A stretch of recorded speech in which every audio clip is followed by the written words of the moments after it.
నాకు కూతురు ఉండేది, అది ఎప్పుడో తెచ్చింది. ఆ సాగుతో చుట్టరికాలు కలపడానికి ఎవరు రానక్కర్లేదు. చుట్టరికాలు కలుపుకోవటానికి నారాయణమూర్తి జన్మలో ఈ పక్కకి ఎప్పుడు రాడు. నాకు ఇటుకలు కావాలి. దొరుకుతాయో దొరకవో కనుకో పెద్దబాయ్. ఒక లోడ్ కావాలి ఉత్తర దేశం పంపించడానికి. ఉత్తర దేశం పంపడానికి బషీర్ జరిగేందుకు? అక్కడ ఇటుకలు ఉండవా?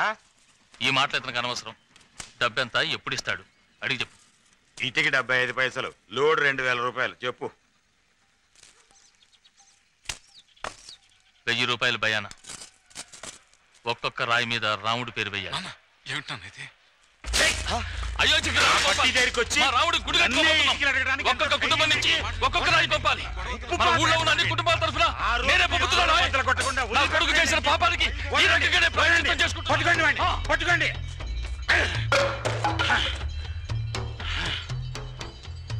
से ज्यादा नहीं माँ जी नहीं। सुनो, नहीं परोठता मेरे को। इसे 3 रुपए दे दो. याला కొంచెం మీటర్ అమ్మే ఏమవుతవే నా పెళ్ళం ఒక నిమిషం మాట్లాడు. नहीं, 2 रुपया। रोज तुम्हारे पास से लेते हैं सब्जी. ये दो चलो 3 रुपए में दे दो. నాకు ప్రమోషన్, ప్రూఫ్ రీడర్ నుంచి రిపోర్టర్ గా మార్చేశారు. నెలకి 2000 జీతం. అంత నీ అదృష్టమే. ഈ പങ്കജമ്മയ്ക്ക് എല്ലാം അറിയാം. നീ ഈ കഴിവയുടെ മനസ്സിനെ കളിപ്പിക്കുകയല്ലേ? అది కాదు పంకజం. ദ്രോഹി. నీకు ద్రోహం చేస్తానా పంకజం?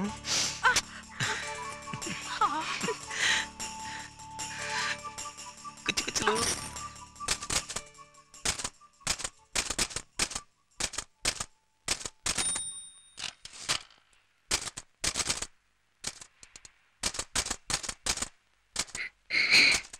తర్వాత రా.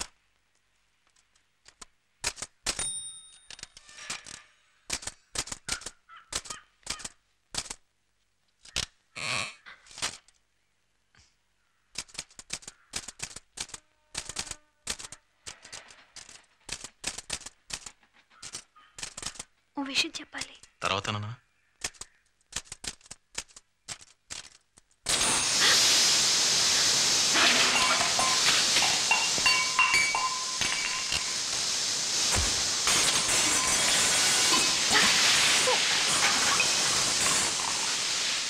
ఈ కుక్కర్ కోతుకొస్తే వాడిని నేనేం చేయను? కంగారులో అన్నీ పడిపోయినాయి. నన్ను మీరే అనవసరంగా భయపెట్టేశారు.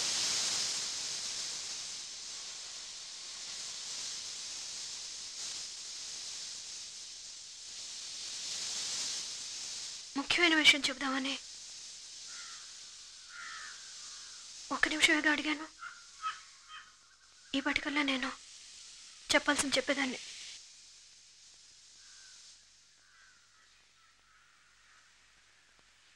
ఈ విషయం నాలో నేను ఎక్కువసేపు దాచుకోలేను.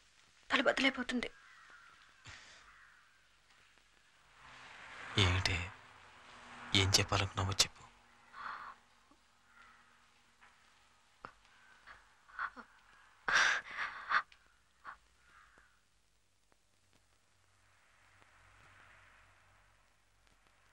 పూలకుంది కొమ్మ, పాపకుంది అమ్మ, గుల్ల గుల్ల హల్ల గుల్ల, నింగి నెలడిడికి నీకు నాకు ఇడికి, గుల్ల గుల్ల హల్ల గుల్ల. చూసుకోగలమా బాను? అందుకల్లా ఉన్నాడుగా. మన బిడ్డ కోసం 2 దేవుళ్ళు ఉన్నారు కదండి, చూసుకుంటారు.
అయ్యగారు తమతో మాట్లాడని కాసుకున్నారు. ఎవరు?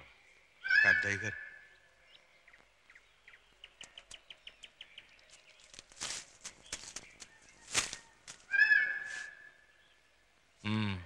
నీ కూతురు నాకు ఉత్తరం రాసింది. అది నా కూతురు కాదు. అరే ఎన్నాళ్ళు నేను అలాగే అనుకున్నానయ్యా. కానీ వాళ్ళిద్దరూ మనల్ని మనుషుల కింద లెక్క చేశారా? ఏదో వెళ్ళారు, పెళ్లి చేసుకున్నారు. ఇప్పుడు బిడ్డను కనబోతోంది. బిడ్డని కనబోతోందా? ఈ విషయం నా కొడుకు తెలియకుండా ఉత్తరం రాసింది నీ కూతురు. అది అడ్డం పెట్టుకుని చుట్టరకాలు ఏం కలపక్కర్లా. చుట్టరకం కోసం నీ దగ్గరికి ఎవరు వచ్చారయ్యా? మన ఇద్దరి మధ్య ఉన్న గొడవల్లో పుట్టబోయే బిడ్డ నలకూడదని వచ్చాను. వస్తాను. కానీ ఒక్క విషయం జ్ఞాపకం పెట్టుకో, పుట్టబోయే బిడ్డ మా మతాచార ప్రకారం పెరుగుతాడు. మధ్యలో మీ మతం ఏంటి? అరే తండ్రి మతమే కదా కొడుక్కి, తండ్రిగా వంశాన్ని మూలం. అదంతా మీకు, మాకు తల్లే మూలం. తల్లి వల్లే వంశం. పుట్టబోయేది సాయిబుల బిడ్డ కాదు, స్వచ్ఛమైన శైవ బిడ్డ. మా ఆచారం మాది, మా దేవుడే మాకు ఇస్లాం. నువ్వెన్నైనా చెప్పు, బిడ్డ వెళ్ళేది మసీదు కాదు శివాలయం. నేను చెయ్యి పట్టుకు తీసిపోయి 5 సార్లు నమాజ్ చేయిస్తా. లింగోద్భవ సమయంలో నిద్ర లేపి నదిలో నుంచోబెట్టి పంచాయతీ ఎలా చదివిస్తావు? నిన్ను ముట్టుకొనిస్తే కదా. చూద్దాం.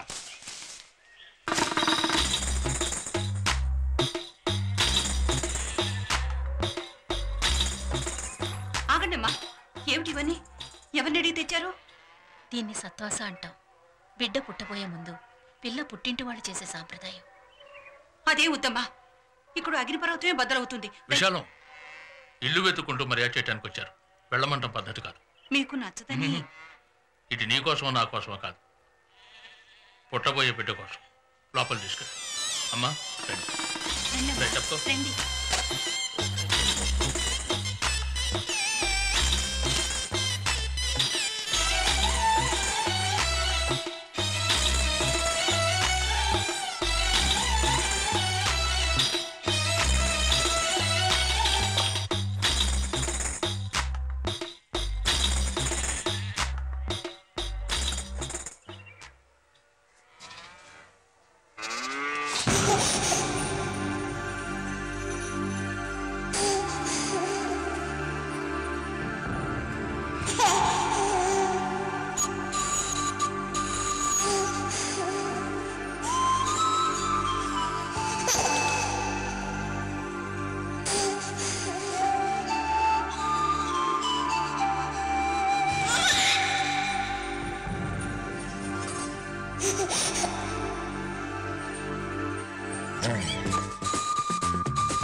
రెడీ హై నానా ఎవరో వచ్చారు. ఉండండి, నేను చూసొస్తా.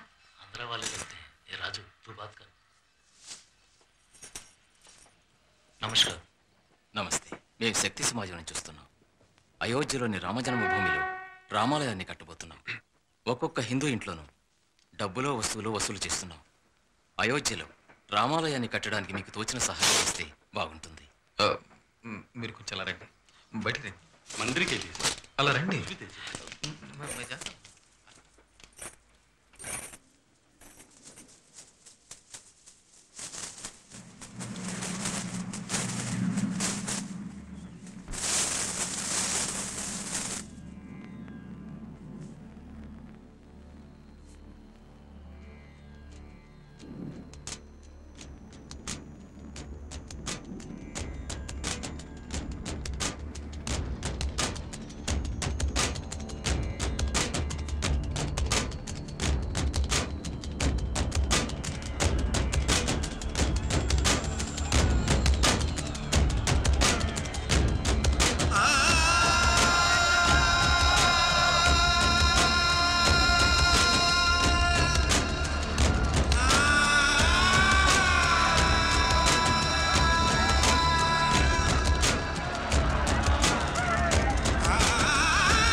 ఏంట్రా ఏమైంది? కమాల్ కమాల్ ఏమైంది? ఏమిటి నాన్న? కమాల్ ఏం లేదు నాన్న, అంత ఒకటి వేడుక. పడుకో పడుకో, ఏం లేదు. లేదురా లేదు.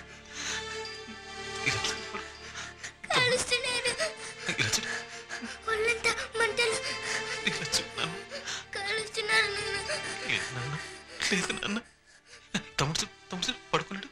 అడుచుడు అమ్మచుడు అమ్మడు. నేనున్నాక ఏం భయం లేదు, అంతా మూసిపోయింది. మరెందుకు రోజు కళ్ళు మూస్తే తరుముతున్నారు? ఇంకెవరు రారు నాన్న.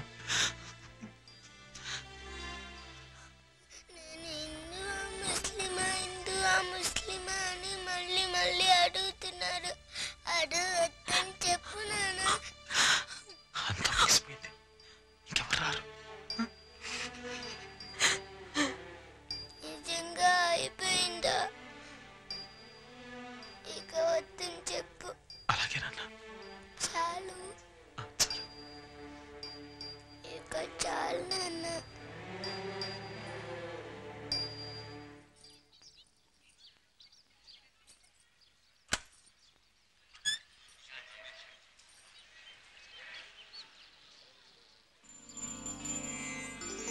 ఏమండి ఎవరొచ్చారు చూడండి.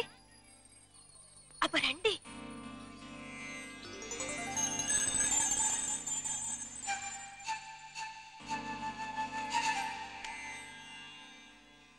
నాన్న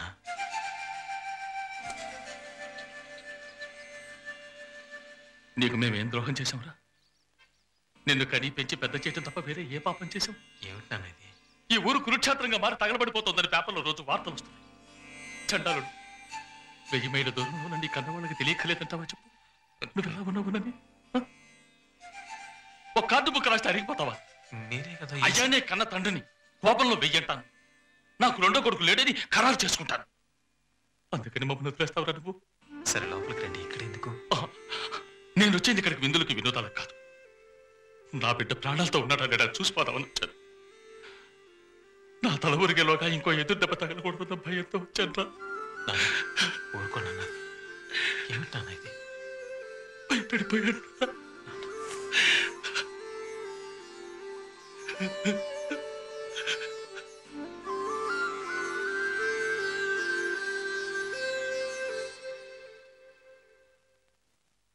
పులకుంది కొమ్మ పాపకుంది అమ్మ గుల్ల గుల్ల హల్ల గుల్ల. తోడయ్యేది ప్రేమంటే నీడై రాదా నీ వెంటే గుల్ల గుల్ల హల్ల గుల్ల. ఈ ముసలాడెవరో తెలుసా అమ్మా? తాతయ్య. తాతయ్య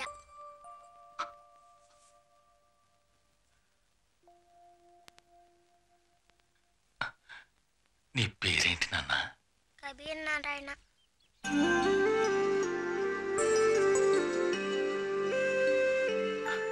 నీ పేరు sir?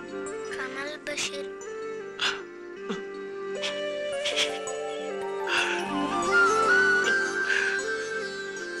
The police department is taking all necessary steps to ensure that similar disturbances do not recur.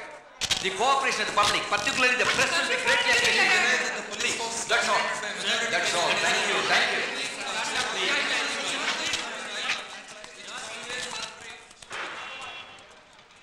Sir, Sekhar from Indian Express, would you please? No, not so. 2-3 questions. बस हो गया. December 6 నుంచి 220 మంది ప్రాణాలు 56. పోస్ట్ మార్టం రిపోర్ట్ లో 220 ఉంది. Rights లో 56 మంది చనిపోయారు. అయితే హాస్పిటల్ రిపోర్ట్ తప్పంటారా? That's not my business. గాయపడ్డ వాళ్ళ చనిపోయిన వాళ్ళ సంఖ్య చూస్తే అందులో ఎక్కువ మంది ఏమీ తెలియని అమాయకులు. ఈ పోలీసులకి అమాయకులంటే గిట్టదా? దేఖో, అక్కడ జరిగిన అగత్యాలకి ప్రతీకారంగా వీళ్ళు ఇక్కడ కలవరం సృష్టించారు. పోలీసులు ఆపడానికి ప్రయత్నించినప్పుడు ఆ గొడవలు చేసిన వాళ్ళు దెబ్బలు తగలకుండా ఉంటాయా? బతావో. కానీ పోలీసులు మోకాళ్ళ కిందగా ఫైర్ చేయాలి. ఎందుకు గుండెలను వెన్నులను కలిసి చూశాను. హాస్పిటల్లో కుప్పలు కప్పుడున్న శవాలు చూశాను. అక్కడ డాక్టర్స్ అడిగాను. పోలీసులు ఎవరు? వాళ్ళు మనుషులేగా. 500 మంది రాళ్లు పెట్రోల్ పంపులు వేస్తుంటే చేతులు ముడుచుకొని మోకాల కింద కాల్చమంటారా? ఆ సాకుతో ఎంతమందిని చంపారు? అన్యాయంగా ఎన్ని ప్రాణాలు పోయినాయి? వాళ్ళ కుటుంబాలు ఎంత ఘోషిస్తున్నాయో తెలుసా? లేక తెలుసుకున్న అవసరం? పోలీసులు ఫైర్ చేస్తే కాల్చారు, చంపారు, అరాచకమని అరుస్తారు. ఫైర్ చేయకపోతే నుంచోడి తమాషా చూశారని రాస్తారు, అంతేగా? 220 మంది చచ్చిపోయారు. 56, 50, that's it. మీకు మా డిపార్ట్మెంట్ మీద గౌరవం లేదా? చాలా ఉంది. ఈ రోజు నా పిల్లలు ప్రాణాలతో నాకు దక్కారంటే దానికి కారణం ఇలాంటి పోలీస్ ఆఫీసర్లే. Thank you sir.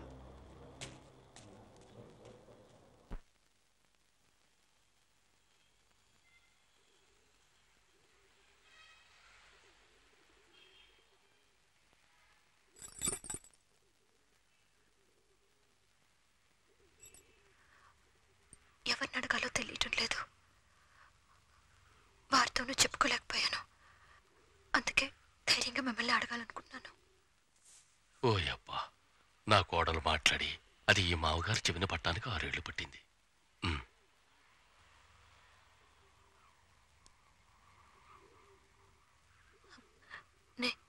నేను ఆయన చెప్పు.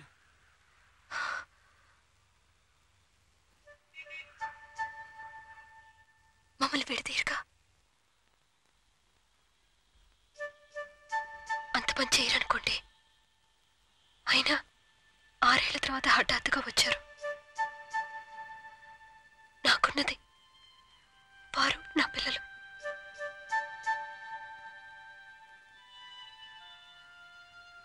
నా నుంచి దూరం చేయకండి. లేదమ్మా, నా మనవల మీద ఒట్టేసి చెప్తున్నాను. ఒకవేళ అనుకున్నా ఈ కుటుంబం నుంచి నిన్ను దూరం చేయగలనా ఏమిటి? వెళ్ళు తల్లి, నీ మామగారికి ఆకలిస్తుంది. నీ చేతితో పట్టెడు అన్నం పెట్టు. పో పోమ్మా.